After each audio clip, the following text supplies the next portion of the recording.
ನಮಸ್ಕಾರ ಮಕ್ಕಳೇ, ಇಂದಿನ ವಿಡಿಯೋ 4ನೆಯ ತರಗತಿಯ ಗಣಿತ ಭಾಗ 1 ಈ ವಿಷಯಕ್ಕೆ ಸಂಬಂಧಪಟ್ಟಂತೆ ಅಧ್ಯಾಯ 1 ಸರಳ ರೇಖಾಕೃತಿಗಳ ಸುತ್ತಳತೆ ಮತ್ತು ವಿಸ್ತೀರ್ಣ. ಈ ಪಾಠಕ್ಕೆ ಸಂಬಂಧಪಟ್ಟಂತೆ ಇರುವಂಥ ಎಲ್ಲ ಲೆಕ್ಕಗಳನ್ನು ನೋಡೋಣ. ಮೊದಲನೇದಾಗಿ ಸರಳ ರೇಖಾಕೃತಿಗಳ ಸುತ್ತಳತೆ.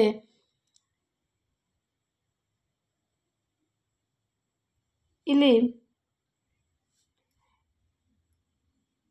2 ಆಯಾಮಗಳುಳ್ಳ ಸರಳ ರೇಖಾಕೃತಿಗಳ ಬಗ್ಗೆ ನಾವಾಗಲೇ ಹಿಂದಿನ ತರಗತಿಯಲ್ಲಿ ಅಂದರೆ 3ನೆಯ ತರಗತಿಯಲ್ಲಿ ನೀವು ಕಲ್ತಿದ್ದೀರಾ ಮಕ್ಕಳೇ. ಇಲ್ಲಿ ಕೆಲವೊಂದು ಆಕೃತಿಗಳನ್ನು ಚಿತ್ರದ ಮೂಲಕ ತೋರಿಸಲಾಗಿದೆ. ಅವುಗಳಲ್ಲಿ ಉದಾಹರಣೆಗಾಗಿ ಒಂದನ್ನು ನೀಡಿದೆ ಅಂತ ಕೊಟ್ಟಿದ್ದಾರೆ. ಇದೊಂದು ಆಯತದ ಚಿತ್ರವಾಗಿದೆ. ಇದೊಂದು ಆಯತ. ಎರಡನೇದು ಚೌಕಾಕೃತಿ. ಮೂರನೇದು ಇಲ್ಲಿ ತ್ರಿಕೋಣಾಕೃತಿಯನ್ನು ತೆಗೆಯಲಾಗಿದೆ. ನನ್ನ 4ನೆಯ ಚಿತ್ರ ವೃತ್ತಾಕಾರದ ಚಿತ್ರವಾಗಿದೆ. ಇಲ್ಲಿ ಈ ಚಿತ್ರವನ್ನು ನೋಡಿದಾಗ ಮಕ್ಕಳೇ, ಇಲ್ಲಿ ಎದಿಂದ ಬಿಯವರೆಗೆ 8 ಸೆಂಟಿಮೀಟರ್ ಇರುವಂತಹ ರೇಖೆ, ಅದೇ ರೀತಿಯಾಗಿ ಡಿದಿಂದ ಬಿದಿಂದ ಸಿಗೆ 6 ಸೆಂಟಿಮೀಟರ್, ಸಿದಿಂದ ಡಿಗೆ 7 ಸೆಂಟಿಮೀಟರ್, ಅದೇ ರೀತಿಯಾಗಿ ಎದಿಂದ ಡಿಗೆ 4 ಸೆಂಟಿಮೀಟರ್ ಇರುವ ಒಂದು ರೇಖಾಕೃತಿಯನ್ನು ರಚಿಸಲಾಗಿದೆ. ಇದೊಂದು ABCD ಎನ್ನುವಂತಹ ಒಂದು ಸರಳ ರೇಖಾಕೃತಿಯಾಗಿದೆ. ಈ ರೇಖಾಕೃತಿಗಳಿಗೆ ಸಂಬಂಧಪಟ್ಟಂತೆ ನಮಗೆ ಉದ್ದವನ್ನು ನೋಡೋಣ.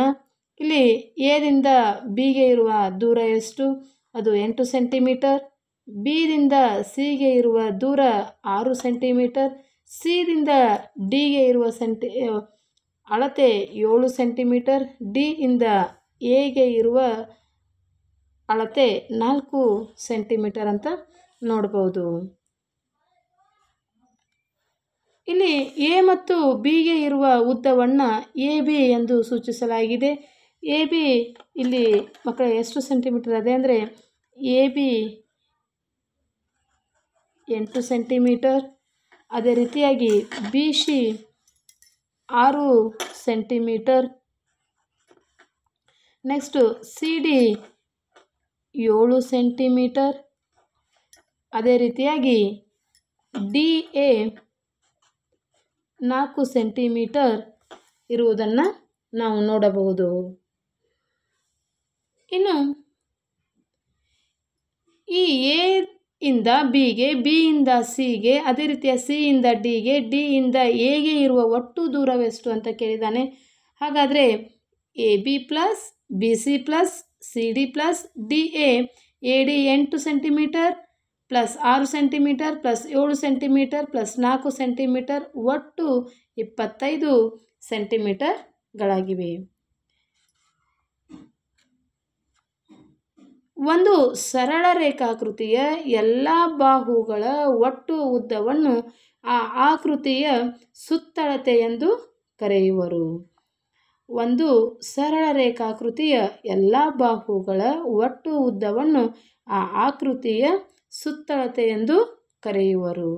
ಇಲ್ಲಿ ಮಾದರಿ ಲೆಕ್ಕವನ್ನು ಕೊಟ್ಟಿದ್ದಾರೆ. ಈ ಒಂದು ರೇಖಾಚಿತ್ರವನ್ನು ನೋಡೋಣ. ಈ ಆಕೃತಿಯ ಸುತ್ತಳತೆಯನ್ನು ಕಂಡುಹಿಡಿಯಿರಿ ಅಂತ ಕೊಟ್ಟಿದ್ದಾರೆ.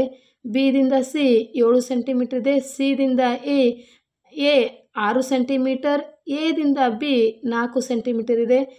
ಆದ್ದರಿಂದ ಇಲ್ಲಿ 4 ಪ್ಲಸ್ ಅಂದರೆ AB plus BC plus CA ಸುತ್ತಳತೆಯನ್ನು ನಾವು ನೋಡೋಣ. AB 4, BC 6, BC 7, CA 6, ಈ ಒಟ್ಟು ಎಲ್ಲವನ್ನು ಕೂಡಿಸಿದಾಗ 17 ಸೆಂಟಿಮೀಟರ್ ನಾವು ಈ ರೇಖಾಕೃತಿಯ ಒಂದು ಸುತ್ತಳತೆಯನ್ನು ನೋಡಬಹುದು. ಅದೇ ರೀತಿಯಾಗಿ ಅಭ್ಯಾಸ 1.1ರಲ್ಲಿರುವಂತಹ ಲೆಕ್ಕಗಳನ್ನು ನೋಡೋಣ. ರೋಮನ್ ಸಂಖ್ಯೆ 1, ಮುಂದಿನ ಆಕೃತಿಗಳ ಸುತ್ತಳತೆ ಕಂಡುಹಿಡಿಯಿರಿ. ಇಲ್ಲಿ ಮುಂದಿನ ರೇಖಾಕೃತಿಗಳನ್ನು ನೋಡೋಣ. ಈ ರೇಖಾಕೃತಿಯನ್ನು ನೋಡಿದಾಗ ಮಕ್ಕಳೇ ನಮಗೆ ಇಲ್ಲಿ ಇದಿಂದ ಎಫ್ 3 ಸೆಂಟಿಮೀಟರ್, ಎಫ್ದಿಂದ ಜಿ 5 ಸೆಂಟಿಮೀಟರ್, ಜಿದಿಂದ ಎಚ್ 7 ಸೆಂಟಿಮೀಟರ್, ಹೆಚ್ದಿಂದ ಐ 5 ಸೆಂಟಿಮೀಟರ್, ಐದಿಂದ ಇ 4 ಸೆಂಟಿಮೀಟರ್. ಹೀಗೆ ಈ ಒಂದು ರೇಖಾಕೃತಿಯು ತನ್ನ ಸುತ್ತಳತೆಯನ್ನು ಹೊಂದಿದ್ದು ಅವೆಲ್ಲವನ್ನು ನಾವು ಕೂಡಿಸಿದಾಗ E F plus F G plus G H plus H I plus I E 3 plus 5 plus 7 plus 7 plus 4 5 plus 4 ಎಲ್ಲವನ್ನು ಸೇರಿಸಿದಾಗ 24 ಸೆಂಟಿಮೀಟರ್ ಇದರ ಉತ್ತರವಾಗಿದೆ. ಇನ್ನು ಎರಡನೆಯ ರೇಖಾಕೃತಿಯ ಸುತ್ತಳತೆಯನ್ನು ನೋಡೋಣ ಮಕ್ಕಳೇ. ಇಲ್ಲಿ ಜೆದಿಂದ ಕೆ 8 ಸೆಂಟಿಮೀಟರ್, ಕೆದಿಂದ ಎಲ್ 6 ಸೆಂಟಿಮೀಟರ್, ಎಲ್ದಿಂದ ಎಂ 6 ಸೆಂಟಿಮೀಟರ್, ಎಂದಿಂದ ಎನ್ 5 ಸೆಂಟಿಮೀಟರ್, ಎನ್ದಿಂದ ಜೆ 2 ಸೆಂಟಿಮೀಟರ್ ಇರೋದನ್ನು ನಾವು ನೋಡಬಹುದು. ಇಲ್ಲಿ ಜೆದಿಂದ ಎನ್,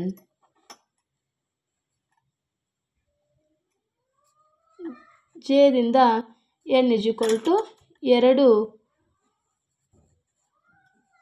ಸೆಂಟಿಮೀಟರ್ ಇದೆ.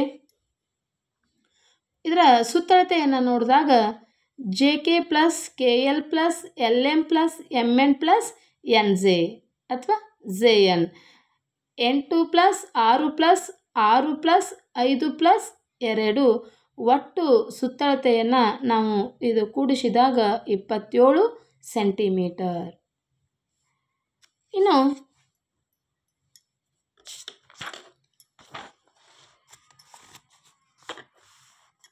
ಮೂರನೆಯ ರೇಖಾಕೃತಿಯನ್ನು ನೋಡೋಣ. ಈ ಒಂದು ರೇಖಾಚಿತ್ರದಲ್ಲಿ ಇರುವಂತಹ ಸುತ್ತಳತೆಯನ್ನು ನಾವು ಕಂಡುಹಿಡಿಯೋಣ. P Q 4 centimetre, Q R 2 centimetre, R S 2 centimetre, S T 4 centimetre, T U 3 centimetre, U P 3 centimetre ಇರೋದನ್ನು ನಾವು ನೋಡಬಹುದು. ಅದೇ ರೀತಿಯಾಗಿ ಈ ರೇಖಾಕೃತಿಯ ಸುತ್ತಳತೆಯಲ್ಲಿರುವಂಥ ಸೆಂಟಿಮೀಟರ್ಗಳನ್ನು ನಾವು ಕೂಡಿಸೋಣ ಮಕ್ಕಳೇ. P Q plus Q R plus R S plus S T plus T U plus U P ಎಷ್ಟು ಇವು ಅಳತೆಯನ್ನು ಹೊಂದಿದ್ದಾವೆ ಅಂತ ನೋಡೋಣ. 4 plus 2 plus 2 plus 4 plus 3 plus 3 ಅಂದರೆ 4 2 6 6 2 8 8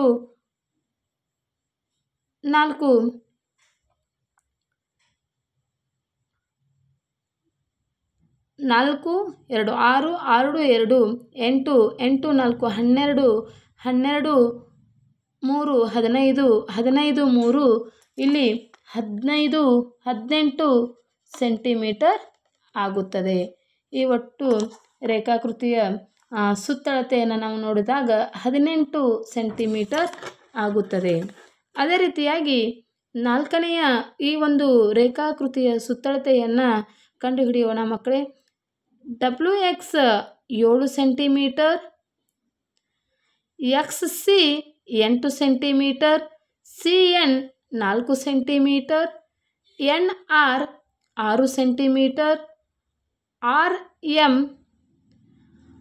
3 ಸೆಂಟಿಮೀಟರ್, ಎಂ ಡಬ್ಲ್ಯೂ ಇದು 2 ಸೆಂಟಿಮೀಟರ್ ಇದೆ. ಹಾಗಾದರೆ ಇದರ ಸುತ್ತಳತೆಯನ್ನು ನೋಡೋಣ. W X plus X C plus C N plus N R plus RM plus MW ಅಂದರೆ ಇದರಲ್ಲಿರುವಂಥ ಸುತ್ತಳತೆಗಳನ್ನು ಕೂಡಿಸೋಣ. 7 plus 8 plus 4 plus 6 plus 3 plus 2 7 8 15 15 4 19 19 6 25 25 3 28 28 2 30. ಹಾಗಾದರೆ ಈ ಒಂದು ರೇಖಾಕೃತಿಯ ಸುತ್ತಳತೆ 30 ಸೆಂಟಿಮೀಟರ್ ಆಗಿದೆ. ಇನ್ನು ರೋಮನ್ ಸಂಖ್ಯೆ 2 ಎ ಪಟ್ಟಿಯಲ್ಲಿ ಆಕೃತಿಗಳನ್ನು ಬಿ ಪಟ್ಟಿಯಲ್ಲಿ ಅವುಗಳ ಸುತ್ತಳತೆಗಳನ್ನು ನೀಡಿದೆ. ಎ ಪಟ್ಟಿಯನ್ನು ಬಿ ಪಟ್ಟಿಗೆ ಹೊಂದಿಸಿ ಉತ್ತರವನ್ನು ಕೊಟ್ಟಿರುವ ಜಾಗದಲ್ಲಿ ಬರೆ ಅಂತ ಕೊಟ್ಟಿದ್ದಾರೆ. ಈ ಬಿ ಕಾಲಮಲ್ಲಿ ಕೊಟ್ಟಿದ್ದಾರೆ. ಓಕೆ, ಸರಿಯಾದ ಉತ್ತರವನ್ನು ನಾವು ನೋಡೋಣ. ಇಲ್ಲಿ 6 ಸೆಂಟಿಮೀಟರ್ 3 ಸೆಂಟಿಮೀಟರ್ 9 ಸೆಂಟಿಮೀಟರ್ 9 9 4 13 13 5 18 ಸೆಂಟಿಮೀಟರ್. ಆದ್ದರಿಂದ ಇದು 20 ಸೆಂಟಿಮೀಟರ್. ತಪ್ಪಾದ ಉತ್ತರ ಇದಕ್ಕೆ 18 ಸೆಂಟಿಮೀಟರ್ ಸರಿಯಾಗಿ ಹೊಂದಿಸಿದಂತಹ ಸಂಖ್ಯೆಯಾಗಿದೆ. ಎರಡನೆಯದು ML 6 ಸೆಂಟಿಮೀಟರ್ 7 ಸೆಂಟಿಮೀಟರ್ ಒಟ್ಟು 13 ಸೆಂಟಿಮೀಟರ್. 13 5 18 18 2 20 ಸೆಂಟಿಮೀಟರ್ ಇದಕ್ಕೆ ಹೊಂದಿಕೆಯಾಗುವಂತಹ ಸಂಖ್ಯೆಯಾಗಿದೆ. ಇನ್ನು ಮೂರನೆಯ ಆಕೃತಿಯಲ್ಲಿ ಇದರ ಸುತ್ತಳತೆ 5 ಸೆಂಟಿಮೀಟರ್ 5 ಸೆಂಟಿಮೀಟರ್ 5 ಸೆಂಟಿಮೀಟರ್ ಅಂದರೆ 5 5 10 10 5 15. ಒಟ್ಟು ಈ ರೇಖಾಕೃತಿಯ ಒಂದು ಸುತ್ತಳತೆ 15 ಸೆಂಟಿಮೀಟರ್ ಆಗಿದೆ. ನಾಲ್ಕನೆಯ ರೇಖಾಕೃತಿಯ ಈ ಒಂದು ಚೌಕಾಕಾರದ ಆಕೃತಿಯಲ್ಲಿ 6 ಪ್ಲಸ್ 6 ಪ್ಲಸ್ 6 ಪ್ಲಸ್ 6 6 6 12 12 6 18 18 6 24. ಆದ್ದರಿಂದ ಸರಿಯಾಗಿ ಹೊಂದಿಕೆಯಾಗುವಂತಹ ಸಂಖ್ಯೆ 24 ಸೆಂಟಿಮೀಟರ್ ಆಗಿದೆ. ಇನ್ನು ಮಾದರಿ ಲೆಕ್ಕವನ್ನು ಕೊಟ್ಟಿದ್ದಾನೆ. ಈ ಆಕೃತಿಯ 2 ಬಾಹುಗಳ ಉದ್ದ 5 ಸೆಂಟಿಮೀಟರ್ ಮತ್ತು 6 ಸೆಂಟಿಮೀಟರ್ ಇದೆ. ಸುತ್ತಳತೆ 15 ಸೆಂಟಿಮೀಟರ್ ಆದರೆ ಮೂರನೆಯ ಬಾಹುವಿನ ಉದ್ದವನ್ನು ಕಂಡುಹಿಡಿಯಿರಿ.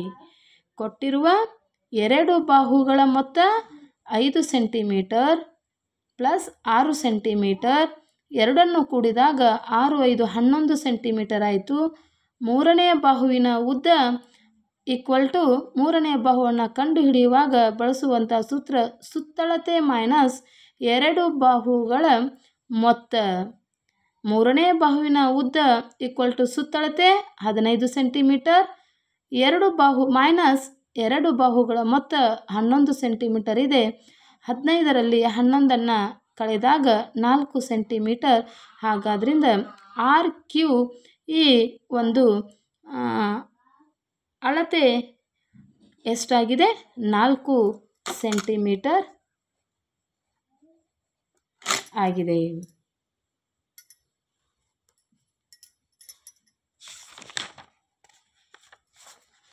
ಇನ್ನು ಅಭ್ಯಾಸ 1.2 ಒಂದನೆಯ ಪ್ರಶ್ನೆ ಲೆಕ್ಕ. ಇದೊಂದು ಆಯತಾಕೃತಿಯದ ರೇಖಾಕೃತಿಯಾಗಿದ್ದು ಆಯತ ಒಂದು ರೇಖಾಕೃತಿಯಾಗಿದ್ದು ಕೊಟ್ಟಿರುವ ಆಕೃತಿಯನ್ನು ಗಮನಿಸು. ಸುತ್ತಳತೆ 24 ಸೆಂಟಿಮೀಟರ್ ಆದರೆ ನಾಲ್ಕನೆಯ ಬಾಹುವಿನ ಉದ್ದವೆಷ್ಟು? ಇಲ್ಲಿ ಕೊಟ್ಟಿರುವ 3 ಬಾಹುಗಳ ಮೊತ್ತ 10 ಸೆಂಟಿಮೀಟರ್ 2 ಸೆಂಟಿಮೀಟರ್ 10 ಸೆಂಟಿಮೀಟರ್ ಇದೆ. 10 2 12 12 10 22 ಸೆಂಟಿಮೀಟರ್ ಆಗಿದೆ. ನಾಲ್ಕನೆಯ ಬಾಹುವಿನ ಉದ್ದ ಸುತ್ತಳತೆ ಮೈನಸ್ 3 ಬಾಹುಗಳ ಮೊತ್ತ 24 centimetre minus 2 centimetre equal to 22 centimetre. ಅಂದರೆ 24ರಲ್ಲಿ 22ನ್ನು ಕಳೆದಾಗ ಉಳಿಯುವಂತಹ ಸಂಖ್ಯೆ 2 ಆಗಿದೆ. ಆದ್ದರಿಂದ 2 ಸೆಂಟಿಮೀಟರ್ ಕ್ಯೂ ಮತ್ತು ಎಸ್ ನಡುವೆ ಇರುವಂತಹ ಉದ್ದವಾಗಿದೆ. ಅದೇ ರೀತಿಯಾಗಿ ಚಿತ್ರದಲ್ಲಿ ಆಕೃತಿಯ 4 ಬಾಹುಗಳ ಅಳತೆ ನೀಡಿದೆ. ಸುತ್ತಳತೆ 24 ಸೆಂಟಿಮೀಟರ್ ಆದರೆ ಉಳಿದ ಬಾಹುವಿನ ಉದ್ದ ಕಂಡುಹಿಡಿಯಿರಿ. ಇಲ್ಲಿ ಕೊಟ್ಟಿರುವ 4 ಬಾಹುಗಳ ಮೊತ್ತ equal to 4 centimetre plus 3 centimetre plus 4 centimetre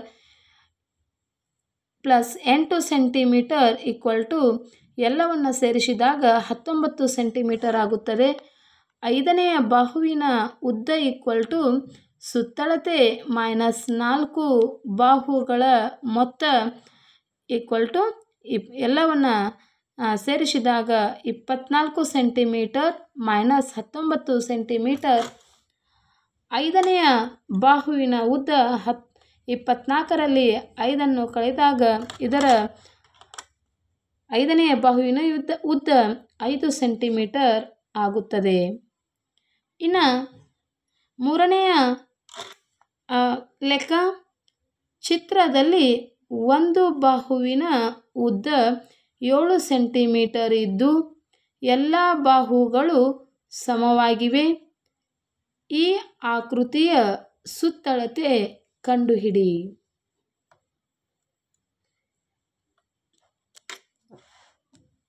KM plus MN plus NL plus LK ಅಂದರೆ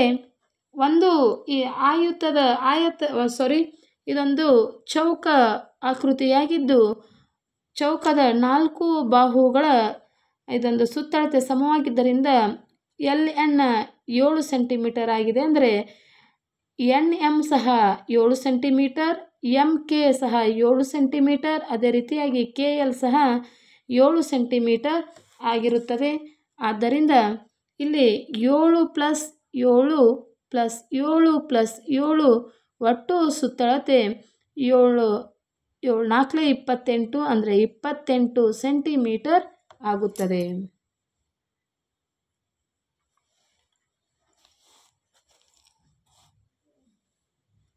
ಇನ್ನು ಸರಳ ಆಕೃತಿಗಳ ವಿಸ್ತೀರ್ಣ. ಇದೊಂದು ಮೇಜು, ಕಪ್ಪು ಹಲಗೆ, ಪುಸ್ತಕ. ಈ ಮೇಲೆ ಕೊಟ್ಟಿರುವಂತಹ 3 ಆಕೃತಿಗಳ ಅಳತೆಗಳಲ್ಲಿ ಮೇಜಿನ ಮೇಲ್ಮೈ, ಕಪ್ಪು ಹಲಗೆ, ಪುಸ್ತಕದ ಮೇಲ್ಮೈ ಗಮನಿಸಿದಾಗ ಇವುಗಳಲ್ಲಿ ಅತ್ಯಂತ ದೊಡ್ಡ ಮತ್ತು ಅತ್ಯಂತ ಚಿಕ್ಕ ಆಕೃತಿ ಯಾವುದು? ಯಾವ ಆಧಾರದ ಮೇಲೆ ನಾವು ನಿರ್ಧರಿಸಬಹುದು? ಯೋಚಿಸು. 2ನೇ ಆಕೃತಿ ಕಪ್ಪು ಹಲಗೆಯು ಅತ್ಯಂತ ದೊಡ್ಡ ಆಕೃತಿಯಾಗಿದ್ದು ಮಕ್ಕಳೇ ಇದು ಅತ್ಯಂತ ಚಿಕ್ಕದಾದಂತಹ ಆಕೃತಿ ಅಂದರೆ ಇಲ್ಲಿ ಪುಸ್ತಕದ ಆಕೃತಿಯಾಗಿದೆ. ಅದೇ ರೀತಿಯಾಗಿ 2ನೆಯ ಆಕೃತಿ ಅತಿ ಹೆಚ್ಚಿನ ಸ್ಥಳ ಆಕ್ರಮಿಸಿದೆ ಮತ್ತು 3ನೆಯ ಆಕೃತಿ ಅತಿ ಕಡಿಮೆ ಸ್ಥಳವನ್ನು ಆಕ್ರಮಿಸಿದೆ. ಒಂದು ಆಕೃತಿಯು ಆಕ್ರಮಿಸಿರುವ ಸ್ಥಳ ಅಥವಾ ಪ್ರದೇಶವನ್ನು ಏನೆಂದು ಕರೆಯುವರು? ಮಕ್ಕಳೇ ಇದಕ್ಕೆ ವಿಸ್ತೀರ್ಣ ಅಂತ ಕರೆಯುವರು. ಒಂದು ಆಕೃತಿಯು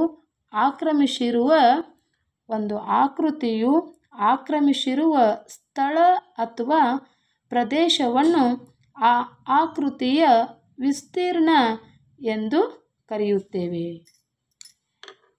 ಇನ್ನು ವಿಸ್ತೀರ್ಣವನ್ನು ಕಂಡುಹಿಡಿಯುವುದು ಹೇಗೆ? ಇಲ್ಲಿ ಇವುಗಳನ್ನು ಉದಾಹರಣೆಗಳ ಮುಖಾಂತರವಾಗಿ ತಿಳಿದುಕೊಳ್ಳೋಣ ಮಕ್ಕಳೇ.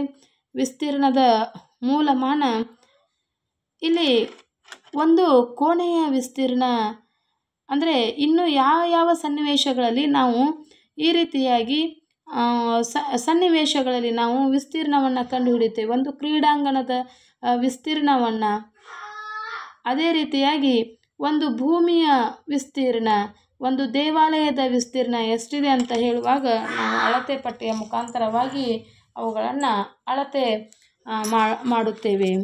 ಅದೇ ರೀತಿಯಾಗಿ ಈ ಮೇಲಿನ ಎಲ್ಲ ಸನ್ನಿವೇಶಗಳಲ್ಲಿ ವಿಸ್ತೀರ್ಣ ಯಾವ ರೀತಿ ಕಂಡುಹಿಡಿಯುವುದನ್ನು ಯೋಚಿಸಿದಾಗ ಸಾಮಾನ್ಯವಾಗಿ ಒಂದು ಆಕೃತಿಯ ಉದ್ದ ಮತ್ತು ಅಗಲವನ್ನು ಗುಣಿಸಿದಾಗ ಆ ಆಕೃತಿಯ ವಿಸ್ತೀರ್ಣ ಬರುತ್ತದೆ. ಮಕ್ಕಳೇ, ಒಂದು ಆಕೃತಿಯ ಉದ್ದ ಮತ್ತು ಅಗಲವನ್ನು ಗುಣಿಸಿದಾಗ ಆ ಆಕೃತಿಯ ವಿಸ್ತೀರ್ಣ ಬರುತ್ತದೆ. ವಿಸ್ತೀರ್ಣದ ಮೂಲಮಾನ ಇಲ್ಲಿ ಉದ್ದ ಇಂಟು ಅಗಲ. ಉದ್ದ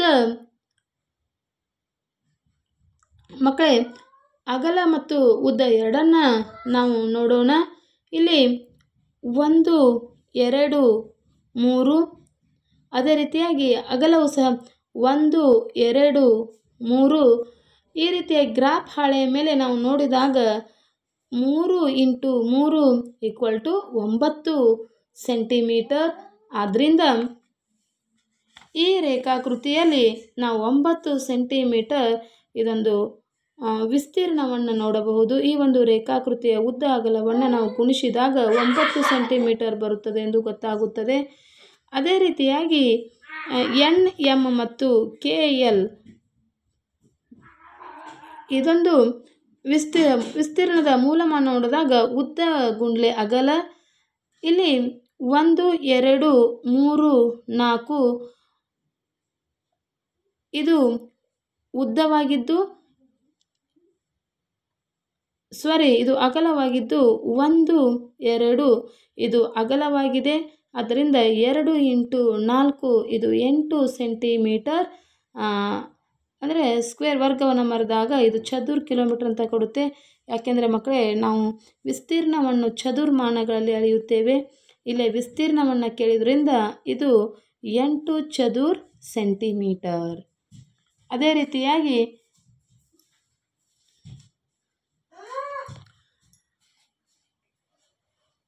ಇಲ್ಲಿ ಗಮನಿಸಬಹುದಾದ ಒಂದು ಅಂಶವನ್ನು ನೋಡೋಣ ಮಕ್ಕಳೇ. ನಾವು ಸೆಂಟಿಮೀಟರ್ ಅನ್ನು ಸೆಮ್ಮಿ ಅಂದರೆ ಅದನ್ನು ಸಂಕ್ಷಿಪ್ತವಾಗಿ ಬರೆಯಬಹುದು. ಮೂಲಮಾನದ 2 ಅಳತೆಗಳನ್ನು ಗುಣಿಸಿದಾಗ ಬರುವ ಗುಣಲಬ್ಧದ ಮೂಲಮಾನವನ್ನು ಸೆಂಟಿಮೀಟರ್ ಸ್ಕ್ವೇರ್ ಅಂದರೆ ವರ್ಗ ಸೆಂಟಿಮೀಟರ್ ಅಥವಾ ಚದುರ್ ಸೆಂಟಿಮೀಟರ್ ಎಂದು ವ್ಯಕ್ತಪಡಿಸಲಾಗುತ್ತದೆ. ಇಲ್ಲಿ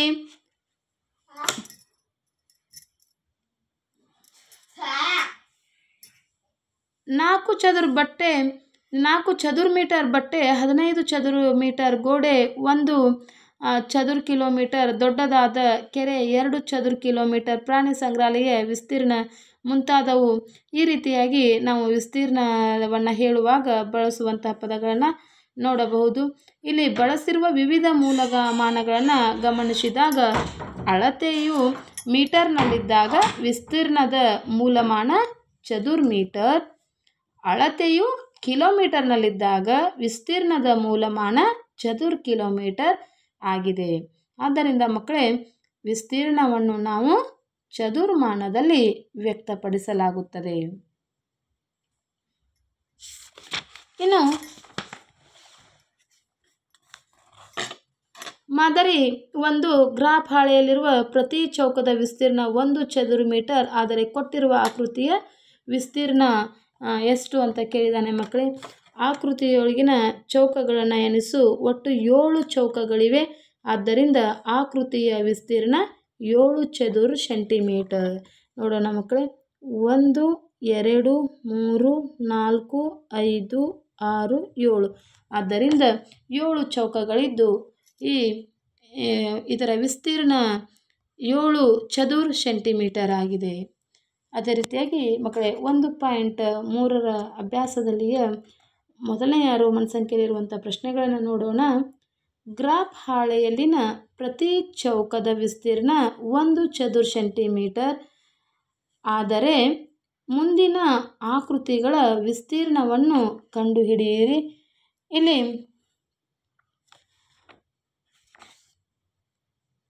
1 2 3 4 5 ಚೌಕಗಳಿವೆ. ಆದ್ದರಿಂದ ಆಕೃತಿಯೊಳಗಿನ ಒಟ್ಟು ಚೌಕಗಳು 5. ಆದ್ದರಿಂದ ಆಕೃತಿಯ ವಿಸ್ತೀರ್ಣ 5 ಚದುರ ಸೆಂಟಿಮೀಟರ್. ಇನ್ನು ಎರಡನೆಯ ಪ್ರಶ್ನೆ, ಆಕೃತಿಯೊಳಗಿನ ಒಟ್ಟು ಚೌಕಗಳು ಎಷ್ಟು? ಇಲ್ಲಿ ನೋಡೋಣ. 1 2 3 4 5 6 7 8 9 10 11 12 13 14 15 16 17 18 19 20 21. ಆಕೃತಿಯೊಳಗಿನ ಒಟ್ಟು ಚೌಕಗಳು 21. ಆಕೃತಿಯ ವಿಸ್ತೀರ್ಣ 21 ಚದುರ ಸೆಂಟಿಮೀಟರ್ ಆಗಿದೆ. ಈ ಆಕೃತಿಯನ್ನು ನೋಡೋಣ ಮಕ್ಕಳೇ. ಇದರಲ್ಲಿರುವಂತಹ ಚೌಕಗಳನ್ನು ಎಣಿಸೋಣ.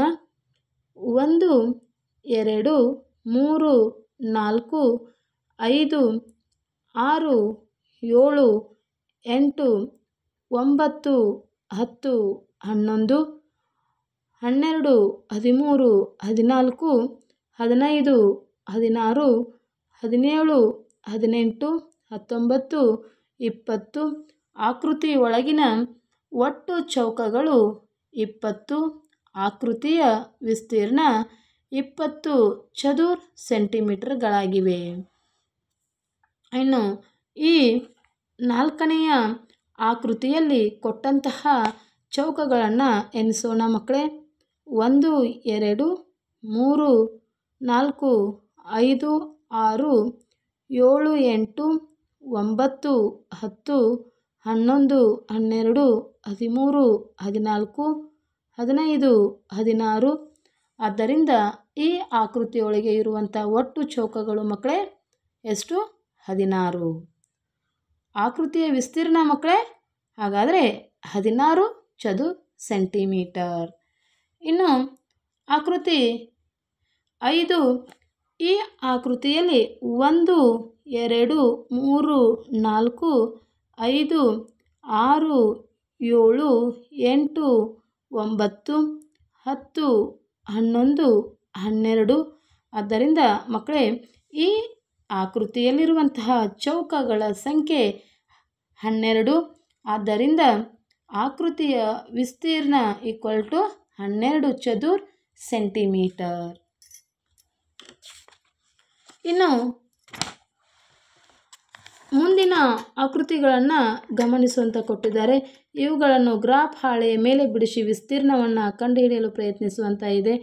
ಇದಾಗಿತ್ತು ಮಕ್ಕಳೇ ಇವತ್ತಿನ ಈ ಅಧ್ಯಾಯ 1 ಈ ಗಣಿತ ವಿಷಯಕ್ಕೆ ಸಂಬಂಧಪಟ್ಟಂತೆ ಸರಳ ರೇಖಾಕೃತಿಗಳ ಸುತ್ತಳತೆ ಮತ್ತು ವಿಸ್ತೀರ್ಣ ಪಾಠಕ್ಕೆ ಸಂಬಂಧಿಸಿದಂಥ ಎಲ್ಲ ಲೆಕ್ಕಗಳನ್ನು ಬಿಡಿಸಲು ಪ್ರಯತ್ನಿಸಿದ್ದೇನೆ ಮಕ್ಕಳೇ.